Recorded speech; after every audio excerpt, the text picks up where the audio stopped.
Hey guys, and welcome back to the channel. We have an all-Canadian semi-final to get into for Victoria Mboko versus Leylah Fernandez for the semi-finals of the Hong Kong Open. Very exciting matchup. They have never played before, so this will be an interesting one to break down. Before we do get into it, of course, remember to that like button, do subscribe if you are new, and do leave a rating or review if you're listening on a podcast platform. Thank you for all your support. Okay, so we've got two very exciting Canadian players in Victoria Mboko and Leylah Fernandez. Both have already in their young careers achieved something of note, and I'm looking forward to the first meeting between these two because I think they've got very different styles, as we know, with Fernandez being a lefty counterpuncher and Mboko being a righty who's based her game more on an attacking type of style. So the styles should gel quite well into a very entertaining matchup. And I think they both bring a lot to the table in terms of their skill set.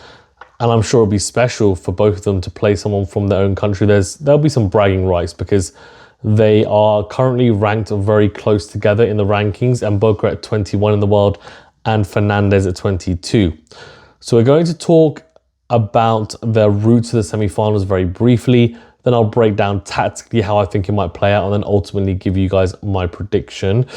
As they've never played before, there's nothing really to go on the senior tour anyways.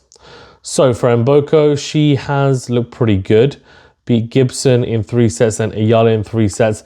That Ayala win, I have to be honest, is actually quite a good match for her in preparation for Leylah, because Leylah and Alexandra Ayala both play quite similar brands of tennis, I would say. There are some differences. Leylah has a much better serve, for example, but I think in terms of the overall style, it's pretty similar.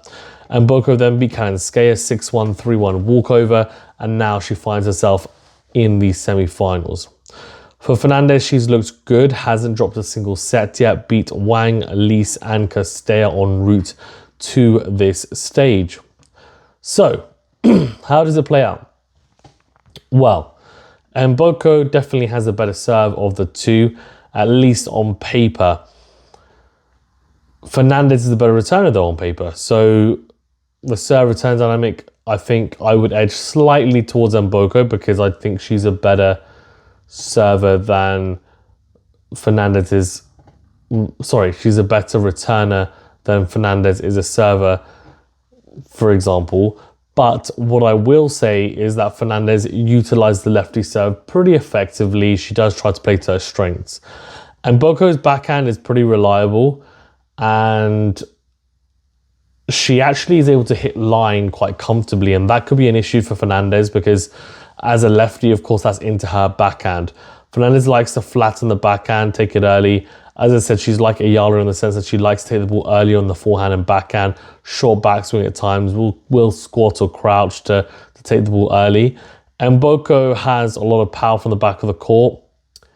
And I think I can foresee this match being a match where she's on the front foot. Fernandez is having to defend a lot more.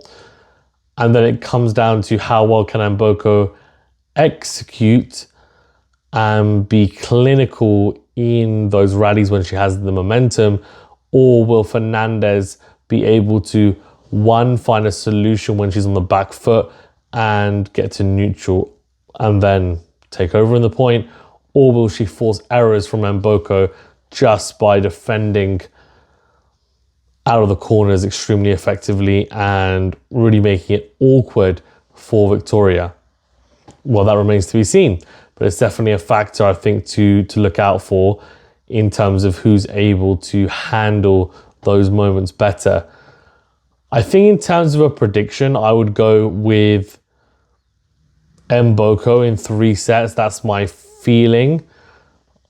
I would not be surprised if Fernandez wins, in honesty. She's a very solid player. I've been quite impressed with her level of consistency this year compared to prior years. But I think Mboko gets the win. Let me know in the comment section below what you think and why. Thanks very much, guys. Stay safe and well, and we'll see you in the next video.